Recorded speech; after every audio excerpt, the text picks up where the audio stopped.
Hello दोस्तों, प्रतिमा GS academy पे आप सभी का स्वागत है।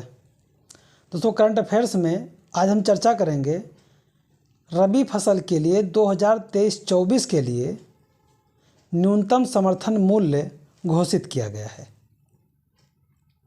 आप लोग लाइक करें, शेयर करें और जिन दोस्तों ने अभी तक हमारे चैनल को सब्सक्राइब नहीं किया है वो सब्सक्राइब कर लें। दोस्तों, कृषि लागत एवं मूल्य आयोग के द्वारा एक सिफारिश किया जाता है कि किस फसल के लिए कितना धन दिया जाना चाहिए, यानी प्रति क्विंटल कितने रुपये किसानों को दिया जाना चाहिए। कृषि लागत एवं मूल्य आयोग 23 फसलों पर अपनी सिफारिश देती है, जिसमें से 7 अनाज होते हैं, 5 दालें होती हैं, 7 मोटे अनाज होते हैं और 4 वाणिज्यिक फसलें होती हैं। इसकी सिफारिश करने के पश्चात वाणिज्यिक मंत्रालय यानी कि जो कृषि मंत्रालय के अंतर्गत कृषि लागत मूल्य आयोग आता है और वो सिफारिश करती है जब हमारे जो वित्त मंत्रालय के तहत कार्य करने वाले अलग अलग ऑर्गेनाइजेशन हैं, अलग अलग विभाग हैं, तो कैबिनेट मानेगा या नहीं मानेगा उसके आधार पर डिसाइड होता है। यानी कृषि लागत मूल्य आयोग की बात मानने के लिए सरकार बाध्यकारी नहीं है, एक सलाहकारी के रूप में होता है। अब 2022-23 के से लेकर के 23-24 के आधार पर कितने रुपये रबी फसल में बढ़ाए गए हैं, लागत कितना होगा, प्रॉफिट कितने प्रतिशत को दर्शाया गया है, हम इस पे चर्चा करते हैं। तो कौन सिफारिश करता है? कृषि लागत एवं मूल्य आयोग। कृषि लागत एवं मूल्य आयोग 1965 से ये सिफारिश करती है। 23 फसलों पर सिफारिश करती है। 7, 5, 7, 4 7 अनाज, जिनमें गेहूं, धान, मक्का ये सब आएंगे। 5 दाल,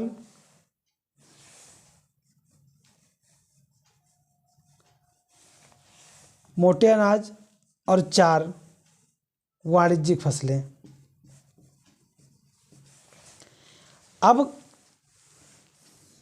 इसके सिफारिश के लिए रबी,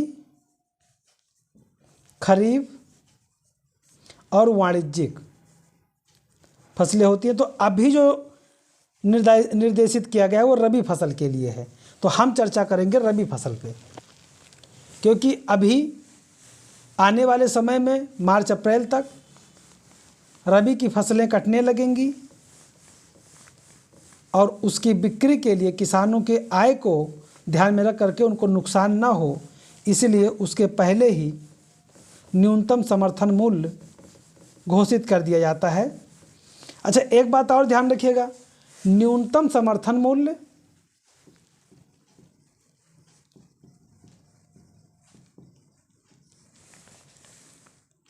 और तात्कालिक खरीद मूल्य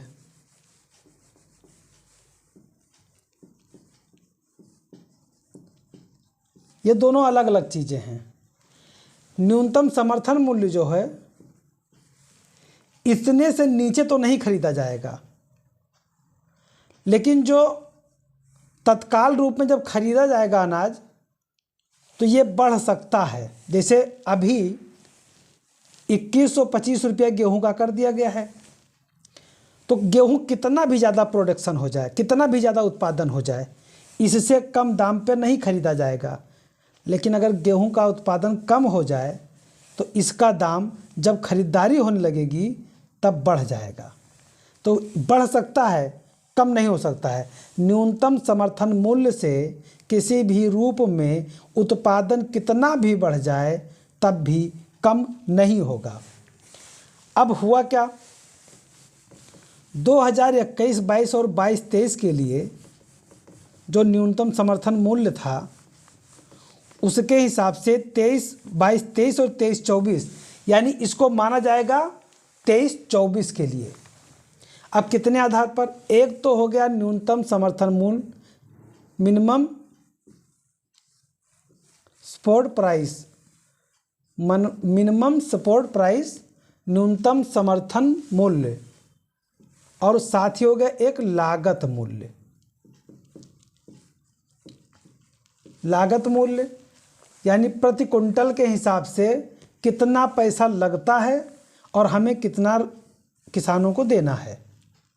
तो गेहूं के लिए, जैसे गेहूं है तो गेहूं के लिए 22-23 के लिए 2015 रुपया निर्धारित था कि किसान जो है अपना अनाज नियर मंडी में, जो सरकारी मंडी होते हैं वहाँ जाएं और तौलाएं और प्रति क्विंटल 2015 रुपया वो पा सकते हैं। अब इस बार क्या किया गया है कि इसमें बढ़ा दिया गया है 110 रुपया, 110 रुपया बढ़ा करके 2125 रुपया कर दिया गया है। अब सरकार ने ये वादा किया है, वादा भी किया है और दावा भी किया है। वादा किया है कि हम किसानों का मूल्य बढ़ाएंगे और दावा किया है कि 100% उन्हें प्रॉफिट मिलेगा। अब ये 100% प्रॉफिट किस रूप में दिखा रहे हैं, इनका कहना है कि गेहूं के प्रति कुंटल उत्पादन में 1065 रुपया खर्चा होता है किसान का, यानी एक क्विंटल गेहूं उत्पादन में, एक क्विंटल गेहूं उत्पादन में किसान का 1065 रुपया लागत आता है। यानी वो जुताई से लगाकर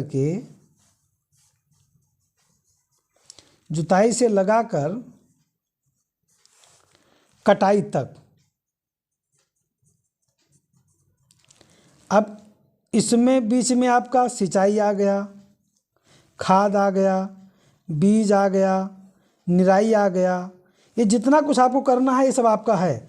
यानी जुताई से लेकर कटाई तक के बीच में जितने भी प्रक्रिया होता है, एक कुंटल उत्पादन में 1065 रुपया लगता है, ऐसा सरकार कहती है।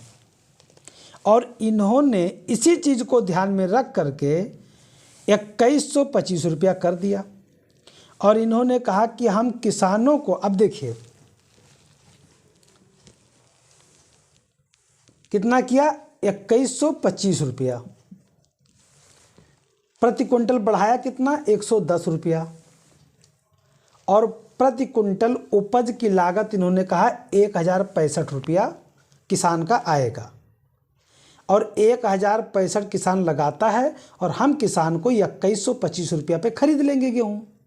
यानी उसके लागत पे प्रतिफल 100% है। देखने में कितना गर्व लग रहा है कि अरे वाह, किसान के लिए कितना अच्छा सोच रहे हैं कि एकदम से 100% के रूप में इनको प्रॉफिट मिल जाएगी। जबकि वास्तविकता क्या है वो तो किसान जाने। भाई, एक कुंटल उत्पादन के लिए हर एक ज़मीन एक ही तरह से उत्पादित तो होती नहीं है कि हर ज़मीन पे उतना ही लागत पे उतना उपज आ जाएगा। अरे कुछ ज़मीनें ऐसी होती हैं कि कम उर्वर होती हैं, कुछ ज़मीनें ऐसी होती हैं कि जहाँ सिंचाई ज़्यादा लगता है, कुछ कम सिंचाई में हो जाती हैं। लेकिन सभी को मिला करके उन्होंने एक ही तराजू में तौल दिया है। लेकिन अब क्या कर दो, फिर भी इतना ही सही है, कम से कम इतना तो है कि हाँ किसान को इतना मिलेगा। तो गेहूं का आपका न्यूनतम समर्थन मूल्य हो गया है 2125 रुपया।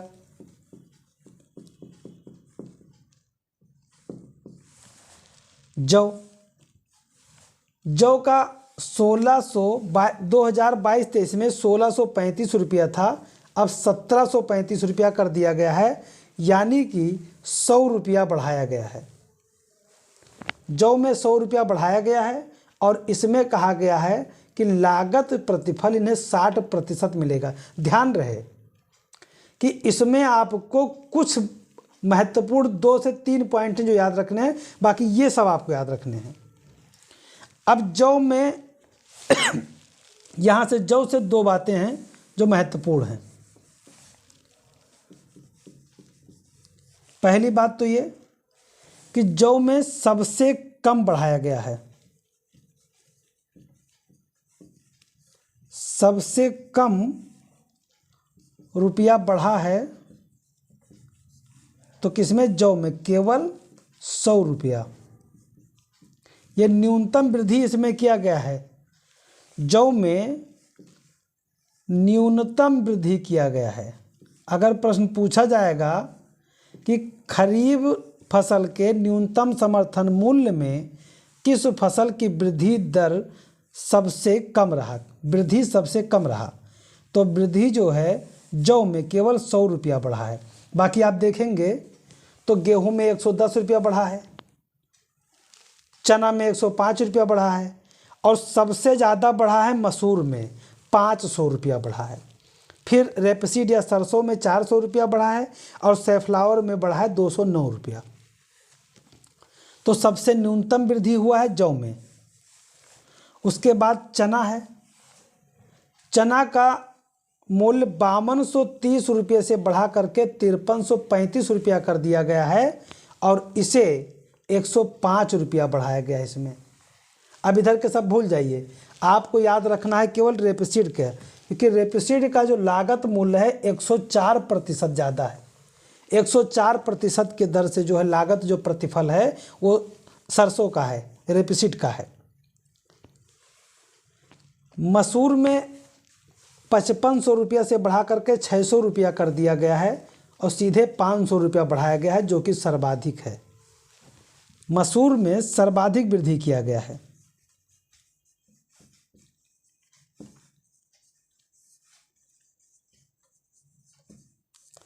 सर्वाधिक वृद्धि किया गया है मसूर में 500 रुपये का। अब यहाँ पे दोनों लिखा हुआ है कि सबसे कम वृद्धि कहाँ पे हुआ है, तो जौ में हुआ है। सबसे कम वृद्धि जौ में हुआ है और सर्वाधिक वृद्धि मसूर में हुआ है। दूसरे नंबर पर सर्वाधिक वृद्धि सरसों में हुआ है। सरसों का पहले दाम था 5050 रुपया, जिसे बढ़ा करके 5450 कर दिया गया, यानी 400 रुपया बढ़ाया गया है। उसके बाद सैफ्लावर का दाम 5441 रुपये से बढ़ा करके 5650 यानी 209 रुपया इसमें बढ़ाया गया है। अब प्रतिफल में देखा जाए तो सर्वाधिक किसको फायदा होगा? प्रतिफल में सर्वाधिक फायदा 104% के दर से सरसों को होगा और रबी फसल में सबसे कम किसको होगा? सबसे कम सैफ्लावर में होगा 50%। तो ये दोनों पॉइंटें आपको याद रखनी है प्रतिफल लागत के रूप में। और यहाँ पर मसूर और जौ को याद रखना है सर्वाधिक वृद्धि में। सर्वाधिक वृद्धि नंबर 1 पर मसूर में हुआ है, नंबर 2 पर रेपसीड या सरसों में हुआ है और सबसे नीचे जौ है। जौ में मात्र 100 रुपया वृद्धि किया गया है, मसूर में 500, रेपसीड में किया गया है 400 रुपया। गेहूँ का दाम याद रखना है सीधे सीधे 2150 रुपया, क्योंकि इसमें 110 रुपया बढ़ाया गया है, 2015 रुपया था। तो ये आपको एक बार सीधे रिवीजन कर लीजिए। गेहूँ 2125 रुपया गेहूँ के लिए है, जौ के लिए 1735 रुपया, चना के लिए है 5335 रुपया, मसूर के लिए है 6000 रुपया, रेपसीड या सरसों के लिए 5450 रुपया, सनफ्लावर के लिए है आपको 5650 रुपया। यानी यहाँ पर आपको देखना है कि सर्वाधिक वृद्धि किया गया है मसूर में और सबसे कम वृद्धि किया गया है जौ में। तो दोस्तों मैं अपने क्लास के पे समाप्त करता हूँ। धन्यवाद। जय हिंद, जय भारत।